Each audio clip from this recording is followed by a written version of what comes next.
Olá, crianças! E aí, tudo bem? Estão fazendo as atividades da semana? Então vamos hoje para o dia 19 de agosto, né? Hoje é quarta-feira, né? Teremos aula de português, produção de texto, matemática e geografia. Então vamos lá? Como nós estamos na semana do folclore, o que a tia Leia falou?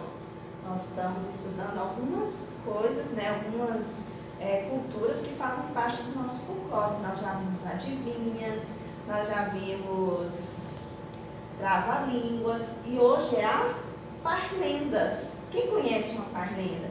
Tenho certeza que vocês já conhecem parlendas. Então vamos ouvir algumas para vocês se relembrarem? Parlendas! Corre da tia, na casa da tia, corre cipó. Na casa da avó, dentinho na mão, caiu no chão. Moça bonita do meu coração. 1, 2, 3. Era uma bruxa, à meia-noite, em castelo mal assombrado, com uma faca na mão, passando manteiga no pão, passando manteiga no pão. A galinha do vizinho bota ovo amarelinho, bota 1, bota 2, bota 3, bota 4, bota 5, bota 6, bota 7, bota 8, bota 9, bota 10. Lá em cima do piano tem um copo de veneno. Quem bebeu morreu, o culpado não fui eu. Lá na rua 24, a mulher matou um gato com a sola do sapato. O sapato estremeceu, a mulher morreu, o culpado não fui eu. Hoje é domingo, pé de cachimbo, cachimbo é de barro, bate no jarro, jarro é fino, bate no sino, sino é de ouro, bate no touro, touro é valente, bate na gente, gente é fraco, cai no buraco, buraco é fundo, acabou-se o mundo. Lembra dos ovinhos amarelinhos? Vejam o que aconteceu. Nasceu um pintinho, 2, 3, 4, 5, 6, 7, 8, 9, 10. E aí, lembraram de alguma parlenda? Quem sabe mais parlendas? Quem quiser também estar falando também no áudio com a tia estará anotando como pontuação para a premiação, tá bom? Então, vamos agora para a nossa produção de texto, que vai ser do livro na página 131 e 132. Espaço literário. Nós vamos estudar essa atividade aqui primeiro, porque dessa atividade nós vamos fazer a nossa produção de texto, tá bom? Você vai ouvir a lenda A Juruva e o Fogo, recontada pela autora Flávia Muniz. Você sabe o que é a juruva? Você já ouviu falar esse nome? A tia nunca tinha ouvido falar juruva, né? Mas aí a tia foi pesquisar, foi descobrir e ficou sabendo que é um pássaro, né? Na sua opinião, que relação a juruva tem com fogo? O que um passarinho pode haver com fogo? Por que será? Você tem alguma opinião? Qual a relação? Número 2. Leia as informações da ficha sobre a juruva no Fique Sabendo e descubra mais detalhes sobre essa ave. Então, ó, juruva verde. Descrição. Ave de grande beleza. Possui máscara negra e manchas pretas peitorais. Seu forte bico apresenta coloração preta. Dá uma olhadinha nele ali, ó, na juruva. Aonde que existe a juruva? Ocorre tanto nas baixadas litorâneas, costuma ficar no interior da mata, né? Então, baixadas litorâneas. O que são baixadas litorâneas? São perto do mar, né? Aquelas florestas que geralmente ficam, né, perto do mar. Alimentação: captura grandes insetos, moluscos, pequenos répteis e mamíferos, além de poucos frutos. Então, se alimenta de insetos e bichos, né? E também de frutos, né? De plantas. Então, se você quiser saber mais sobre a juruva verde, é só entrar nesse endereço aqui que você vai ficar sabendo mais, tá bom? Agora, ouça a lenda A Juruva e o Fogo. E vamos falar sobre um pouco dessa lenda. O que ele vai justificar o surgimento de quê? Qual vai ser o personagem real? Qual vai ser o personagem imaginário, né? O que vai ter relação entre o imaginário e o real? Então, aqui tem a sugestão de um livro. A tia já vai dando a dica aqui para vocês, que o livro está sugerindo, que é o nosso folclore, que lá tem várias lendas, né? E tudo sobre o nosso folclore. Então, a tia vai ler para vocês a lenda da Juruva. Ó. A Juruva e o Fogo. Há muito tempo, apenas o sol fornecia luz e calor ao mundo. Quando a noite chegava, o frio e a escuridão se espalhavam pela terra, fazendo os bichos se encolherem nas tocas e os homens tremerem de frio. Depois que o fogo foi descoberto, a vida melhorou para todos.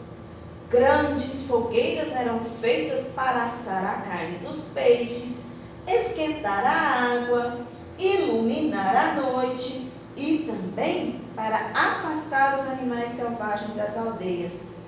Ao redor das fogueiras, os guerreiros dançavam, os curumins se reuniam para ouvir histórias sobre grandes feitos dos heróis das tribos. O fogo trazia conforto, espantava a solidão e o medo, reuniam os jovens e velhos nos rituais e festas indígenas. Era preciso cuidar para que o fogo nunca apagasse. Mas certa vez, por descuido dos homens ou magia dos deuses, o fogo se apagou. Então, o pajé pediu aos guerreiros que partissem para procurá-lo, mas eles desistiram. Era perigoso andar pela floresta à noite. Como sobreviveriam em meio aos animais selvagens? Resistiriam ao frio? E onde encontrar uma fogueira ainda acesa? Nenhuma havia restado. A tristeza se abateu sobre todos. Percebendo a situação dos homens, a pequena Juruva resolveu ajudar. Disse ao pajé que voaria sobre todas as matas de todas as florestas com coragem e vontade para procurar uma fogueira acesa e trazer um tantinho de fogo para a tribo. O pajé agradeceu e a Juruva partiu. Voou muito longe e além do rio e das montanhas, até que uma trilha de fumaça no céu chamou sua atenção. Com sorte, Juruva mergulhou na mata e viu ali uma fogueira que estava quase se apagando. Bem depressa, revirou com o bico o borralho e descobriu por baixo das cinzas uma pequena brasa que ainda ardia. Era tudo o que precisava. Juruva pegou-a com jeito, mas logo sentiu o ardor queimar-lhe o bico. Não poderia voar de volta segurando-a desse modo. Logo, teve a ideia de amparar a brasa entre as penas de sua cauda, e assim o fez. Voou de volta na maior rapidez, além das montanhas e rios e matas de todas as florestas, chegando à tribo que a aguardava ansiosa. O pajé pegou a brasa como se fosse um tesouro e colocou-a sobre um berço feito de gravetos e folhas secas que os guerreiros haviam preparado. Os curumins ficaram em volta e assopraram devagar e com cuidado para encantar o fogo, enquanto o pajé recitava palavras mágicas de agradecimento. Logo, uma pequena chama nasceu no meio das folhas, crescendo em força, tornando a labareda. Em seguida, o fogo tomou conta dos gravetos, estalando, queimando mais forte e quente, irradiando calor e luz, paz e segurança aos homens da tribo, que nunca mais deixaram de vigiar o fogo para que não se apagasse. Aquela foi uma noite de festa. Todos comemoraram a volta do fogo trazido pela pequena Juruva. do alto da árvore, ela os observava com o coração feliz. Sua cauda havia se queimado bem na pontinha, no lugar onde ela havia carregado a brasa, mas ela não se importava com isso. Havia feito bem. Então, crianças, essa lenda da juruva, né, é muito interessante, porque esse pássaro, todos que nascem parecendo que o rabinho tem uma pena queimada, né? Aí, por isso que eles falam, né, conta essa lenda, porque a juruva que salvou o povo, né, o fogo lá para os índios não morrerem de frio. Então, agora vamos para a nossa produção de texto. O professor vai organizar a turma em duplas para ordenar o texto da lenda A Juruva e o Fogo, que vocês já conhecem. Em seguida, cada dupla escreverá o final da lenda. Depois de tudo pronto, leve sua produção para casa e leia com uma pessoa da sua família. Que tal ler a lenda para o idoso? Então, o que vocês vão fazer?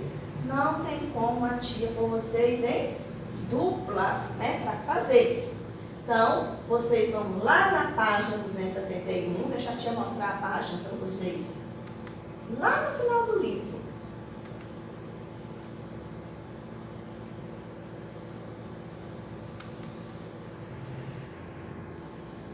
Então, crianças, vocês vão até o final do livro, como a tia já tinha falado, né? E abre lá na página 271, você vai encontrar essas partes do texto, a juruva e o fogo. O que você vai fazer? Você vai ler, vai recortar na linha pontilhada, tá vendo a tesoura aqui? Indicando que é só a linha pontilhada. E vai colar lá no seu caderno de produção de texto, o texto, a juruva e o fogo, em ordem. Não esqueçam de pôr o cabeçalho primeiro. Se não couber numa folha, pode passar para outra folha, tá bom? Então, vamos voltar lá na nossa produção de texto. Então, primeira coisa, recortem as tiras da página 271 e deixem-nas à disposição. Combine que ordem as tiras deverão ser coladas, vocês vão colar na ordem. Mostre para o professor como organizar, colhem as tiras na folha, agora você vai colar no caderno de produção de texto. Reler a lenda e planejar com o colega como escreverão o final. Então, esse coleguinha aqui, ó, vai virar o seu responsável. Você pode convidar quem estiver perto de você, né? Quem estiver te ajudando, né? A arrumar a tarefinha. Se você estiver fazendo sozinho, você pode convidar alguém para estar lendo e escrevendo um final para a história, tá? Que está lá na página 271. Aí depois, gente, era para ler aqui na sala, a tia ia mostrar vocês iam mostrar para o professor, a tia vai corrigir, ia corrigir, né? E essa produção de texto aqui, depois a tia vai recolher os cadernos e vai corrigir, tá bom? Uma por uma. Então, não esqueçam de pôr, olha, letra maiúscula. Tem muitos coleguinhas, a tia estava lendo os bilhetes, porque a tia vai devagar, que é muita coisa para a tia fazer. Então, a tia estava corrigindo ontem as atividades das fotos que vocês estão mandando aí, alguns alunos mandaram o bilhete, né?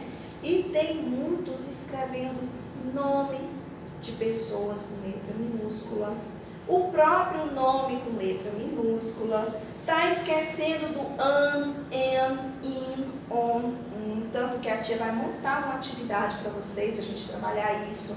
Então, a tia está anotando, de acordo com as atividades, com as provinhas, a tia está anotando as dificuldades que vocês estão tendo e depois a tia vai dar aula aqui explicando para vocês, tá bom? Para vocês aprenderem. Então, preste atenção na hora de escrever as frases. Então, a tia só vai montar aqui agora para vocês qual é a primeira, qual é a segunda e qual é a terceira parte do texto, tá bom? Então, olha só. Para começar, qual é a primeira que você vai colar? Aqui tem o título. Então, o texto sempre começa com o título. Então, essa parte aqui você vai pôr o primeiro, é a primeira parte que você vai colar. Se você quiser pôr o número 1 para não esquecer lá no livro. Aí depois, ó, ao redor dos fogueiros que eles lançavam, o fogo trazia conforto. Tá, aí vem para essa parte aqui, mas certa vez, por descuido dos homens, a magia dos deuses, o fogo se apagou. E aqui, olha, tem o final da história. Por quê? Porque aqui está escrito o nome da autora que recontou ela. Então, essa parte é a 2 e essa daqui é a 3. Então, vocês podem ler, recortar e colar nessa ordem. E pode escrever também, olha, vai terminar assim, ó. Os curumins ficaram em volta e assopraram devagar e com cuidado para encantar o fogo, enquanto o pajé recitava palavras mágicas de agradecimento. Então, você pode falar que não deu certo o fogo, ou que deu certo, ou que você pode inventar outro final para ela lá, tá bom? Pelo menos umas 4 ou 5 linhas de frases, né, para encerrar a história. Bom, leia de novo, vê o que está faltando e completa lá no seu final. Então, essa vai ser a nossa atividade de português, produção de texto. Vamos agora, então, para matemática. Matemática, nós vamos fazer a página 104. Vamos continuar lá, né, com as centenas inteiras. O que nós vamos aprender hoje?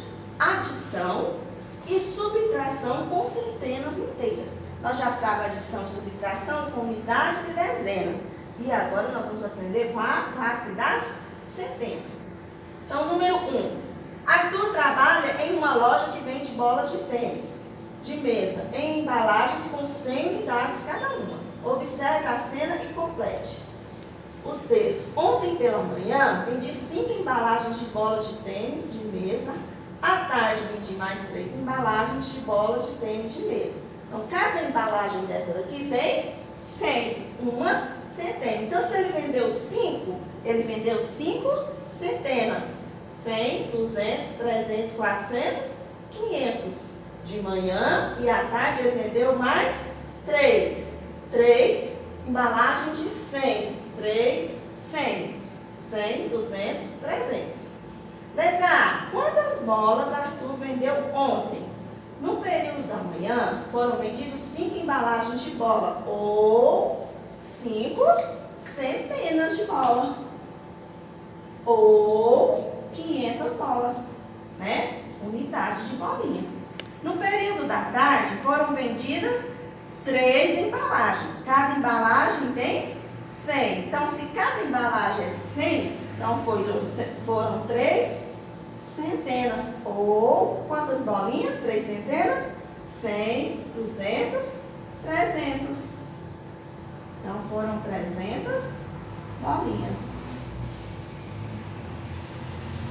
Podemos dizer que 5 centenas mais 3 centenas é igual a 5 mais 3, 8. Então, 8 centenas, porque 5 mais 3 é igual a 8. Assim, presta atenção, 500 mais 300 é igual a 8 centenas. Quanto que é 8 centenas? 800.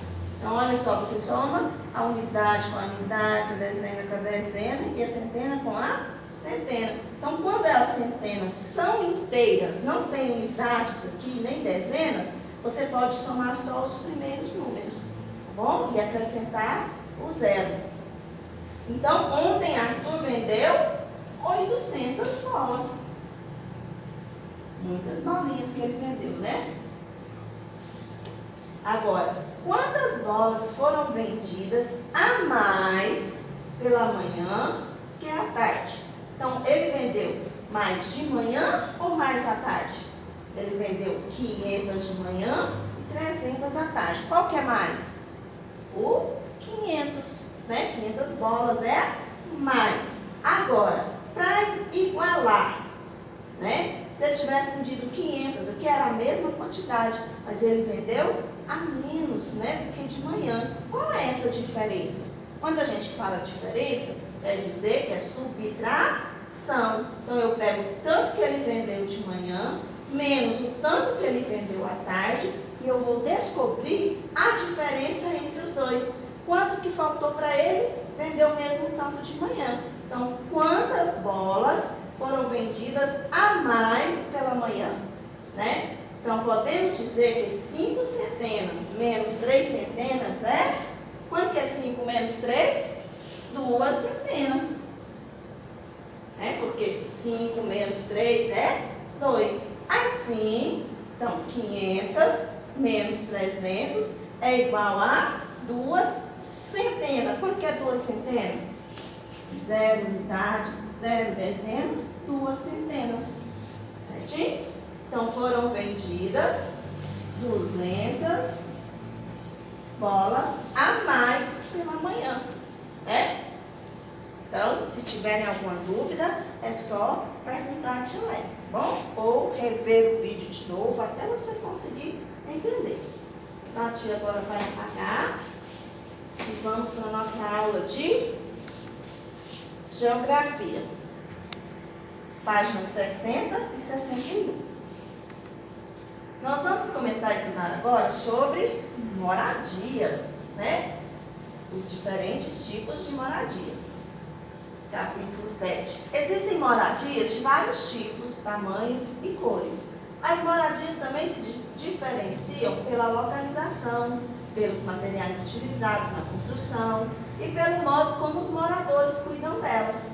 Você já imaginou quantos tipos diferentes de moradia existem? Nesse capítulo, vamos conhecer um pouco dessa diversidade, né? Observe a imagem a seguir. Então, essa imagem aqui chama Constância, chama Onde Estou, de Constância Neri, que foi pintada em 2011, olho sobre a tela. O que ela tentou representar aqui? Né? Uma vila, ou uma cidadezinha, né? Então, olha só, para representar a vila ou a cidade, ela desenhou vários tipos de casas, tipos de moradia. Aqui tem um prédio, né, que pode morar um em cada andar. Aqui tem uma casinha, aqui tem outra, aqui tem outra, aqui tem outra. Aqui tem outro sobrado, né, de 2 andares, de 3. Aqui tem um comércio, aqui em cima tem residência. Olha, que tipos de moradia foram representados nessa pintura, né? Casa, sobrados, né? Comércio com um prédio em cima. Que outros tipos de moradias você conhece? Você conhece outro tipo de moradia? Sem ser casa, prédio, sobrado?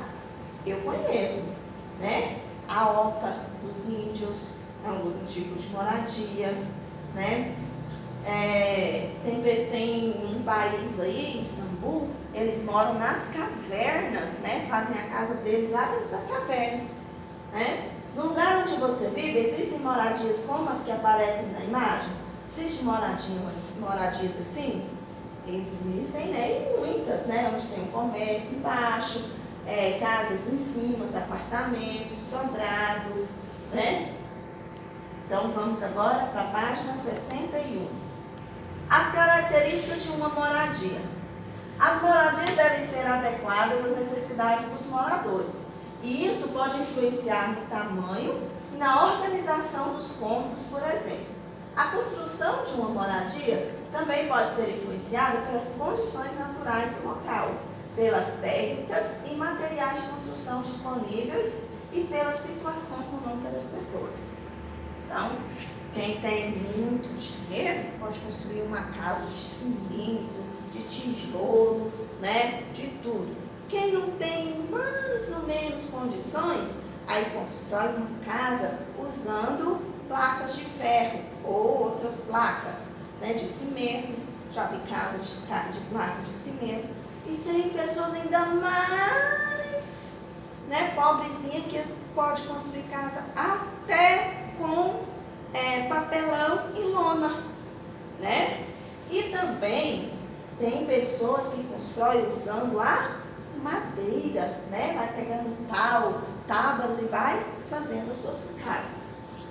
As moradias e a natureza. Então, para ter uma moradia tem vários fatores aqui, né? Que depende das condições naturais do local.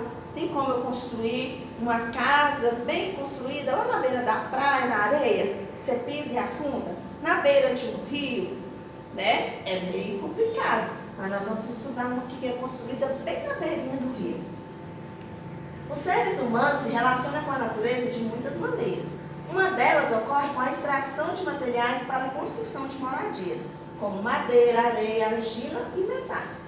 Outra relação entre o ser humano e a natureza ocorre quando a construção de moradias exige adaptações às características físicas do local. Veja o exemplo das casas retratadas abaixo.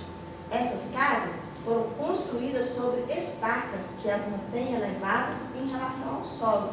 Essa construção é conhecida como palafita e é necessária em áreas alagáveis para evitar que a água invada a moradia durante a cheia. Então, olha, às vezes até nem é na beirada do rio, né? Mas constrói próximo ao rio, aí chove e o rio enche e inunda a casa. O que eles inventaram? Né? Fazer as estacas e levantar a casa.